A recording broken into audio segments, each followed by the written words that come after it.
যাদের নামাজে মন বসে না তারাও নামাজ পড়ে এই আমলটি করবেন, ইনশাআল্লাহ আল্লাহ পাক রব্বুল আলামিন নামাজে মনোযোগ বৃদ্ধি করে দিবেন, নামাজ পড়তে আপনার ভালো লাগবে। এটা আমার কথা নয়, আবু দাউদ শরীফের 1522 নম্বর হাদিসের ভিতরে রয়েছে, 1522 নম্বর হাদিসের ভিতরে রয়েছে। মুআজ ইবনে জাবাল রাদিয়াল্লাহু তাআলা আনহু, আল্লাহ রাসূলুল্লাহ সাল্লাল্লাহু আলাইহি ওয়াসাল্লামের প্রিয় একজন সাহাবী ছিলেন, তিনি এই হাদিসটি বর্ণনা করেছেন। নবীজি সাল্লাল্লাহু আলাইহি ওয়াসাল্লাম মুআজ ইবনে জাবাল রাদিয়াল্লাহু তাআলা আনহুকে এই হাদিসটি বলেছেন এবং এই দোয়াটা শিক্ষা দিয়েছেন। বিশেষ করে আমরা অনেকেই নামাজ পড়ি, আবার অনেকে নামাজ পড়ি না, যাদের নামাজ পড়তে ভালো লাগে না তারাও এই আমলটি করবেন।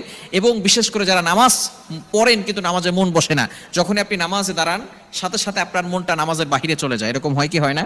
আপনি নামাজে দাঁড়িয়েছেন ইমাম সাহেবের পিছনে, আপনার শরীরটা নামাজের ভিতরে আছে, মসজিদে আছে, কিন্তু আপনার মনটা যে বাহিরে চলে গেছে, সংসারের কাজে চলে গেছে। ইমাম সাহেবও জানে না, পাশের মুসল্লিটাও জানে না, একজন জানেন, তিনি কে?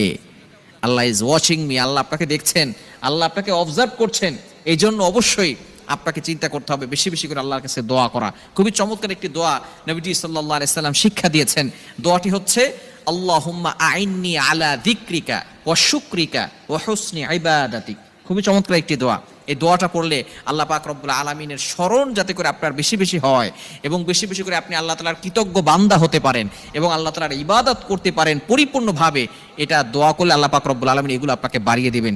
বিশেষ করে যারা নামাজ পড়তে ভালো লাগে না যাদের, তারা এই দোয়াটা বেশি বেশি পড়বেন। আল্লাহুম্মা আইন্নি আলা যিকরিকা ওয়া শুকরিকা ওয়া হুসনি ইবাদাতিক। আল্লাহ তাআলার প্রশংসা করার দরকার আছে না নাই? আল্লাহ তাআলা আমাদেরকে যে নিয়ামত দিয়েছেন সেই নিয়ামতের কৃতজ্ঞতা আদায় করার দরকার আছে না নাই? অনেকেই আছি আমরা আল্লাহ তাআলার কৃতজ্ঞতা আদায় করি না। আমাদের সব কিছুর সময় হয় কিন্তু নামাজ পড়ার সুযোগ হয় না। ব্যবসা যারা করতেছেন ব্যবসার দোহাই দিয়ে বলেন নামাজ পড়ার সময় পাই না হুজুর। আপনি যারা চাকরি করতেছেন চাকরির দোহাই দিয়ে আপনি বলেন যে নামাজ পড়ার সময় হুজুর আমাদের হয় না। আপনি যাই করেন না কেন, আপনাকে আল্লাহ তাআলা কেন পাঠিয়েছেন একটু চিন্তা করে দেখেন, একটু নিজেকে প্রশ্ন করেন, কেন আল্লাহ তাআলা আপনাকে বানালেন? আল্লাহ তাআলা আপনাকে বিবেক দিয়েছেন, পশু পাখিকে বিবেক দেয় নাই, পশু পাখি কথা বলতে পারে না, কিন্তু আপনাকে আল্লাহ তাআলা বিবেক কেন দিলেন? আল্লাহ তাআলা আপনাকে এত সুন্দর করে কেন সৃষ্টি করলেন? আল্লাহ তাআলা কোরআনের ভিতরে নিজেই বলে দিয়েছেন।